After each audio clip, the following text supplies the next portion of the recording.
हमारा जो रीजन है साउथ एशिया का, यहाँ because of the history of political instability, gold as a safe haven asset more so than anywhere else in the world, I think हमारे मुल्कों में and हमारे नेबर्स के जो हैं यहाँ बहुत ज़्यादा देखा जाता है गोल्ड। इवन दो अगर आप गोल्ड का पिछले 2 साल का रिटर्न देखें वर्सेस KSE 100 का return, there is no comparison, right? The KSE 100 has almost given you a 2.5x return of that what is gold given you in the past 24 months. So how do you think ये जो essentially this would be targeting the women हमारे घर में जो who are the caretakers and the custodians of the wealth of the house, जो budgeting करती हैं, जो वहीं से वो mindset आता है, right? कि नहीं गोल्ड के कड़े दे दो बच्चे को जो पैदा होता है and शादी पे गोल्ड के sets. So how do you feel about कि gold as an investment versus stocks? How do you see it? देखिए मैं तो ये समझता हूँ कि वी आर वेरी लकी कि कल्चरली हमारे यहाँ गोल्ड की एक बहुत बड़ी वैल्यू है। और जो है लोग स्पेशली वुमेन जो हैं वो गोल्ड लेती हैं और फिर उसको अपने पास रखती हैं। और तो हमारे यहाँ कंपेयर टू वेस्ट में क्या होता है कि उधर जो है वो गोल्ड का कोई कॉन्सेप्ट नहीं है। तो यहाँ पे women are more richer than compare to women in west.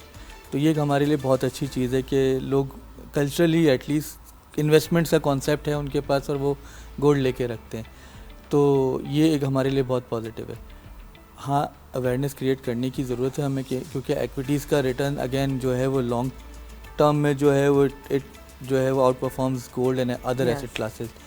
तो डेफिनेटली कि जो है वो अवेयरनेस की ज़रूरत है। हमने रिसेंट टाइम में कुछ वर्कशॉप्स स्टार्ट भी किए हैं AKD के प्लेटफॉर्म से, जहाँ पे हम लोगों ने भी रिसेंटली एक सेशन कंडक्ट किया था जहाँ पे हमने वर्किंग वुमेन, हाउसवाइफ सबको टारगेट किया था और उनको इनवाइट किया था। और जो है वो हमने अवेयरनेस क्रिएट की कि अगर आपके पास टाइम है और अगर रिलेवेंट एजुकेशन है तो डेफिनेटली आपको चाहिए कि आप स्टडी करें और डायरेक्ट एक्टिविटीज़ में पार्टिसिपेट करें। PSO, OGDC, उनकी बैलेंस शीट्स पढ़ें, नेशनल बैंक, हर सेक्टर को उठाएं, देखें, समझें और फिर पार्टिसिपेट करें। बट अगेन आपके पास टाइम नहीं है या रेलेवेंट एक्सपीरियंस नहीं है या एजुकेशन नहीं है, अगर आप डॉक्टर हैं, टीचर हैं और आप टाइम नहीं दे सकते तो फिर definitely mutual fund is the best option for you कि आप आएँ म्यूचुअल फ़ंड एक एक्सपर्ट को दें, इन्वेस्ट करें उनके साथ और फिर जो है वो पेशेंटली वेट करें। और जब भी आपके पास कैश फ्लोज हों आप मज़ीद पुट इन करते रहें। जब आपको ज़रूरत पैसों की पड़े किसी भी रीज़न के लिए तो आप उसको आप वो एग्जैक्ट अमाउंट निकाल सकते हैं। बिल्कुल।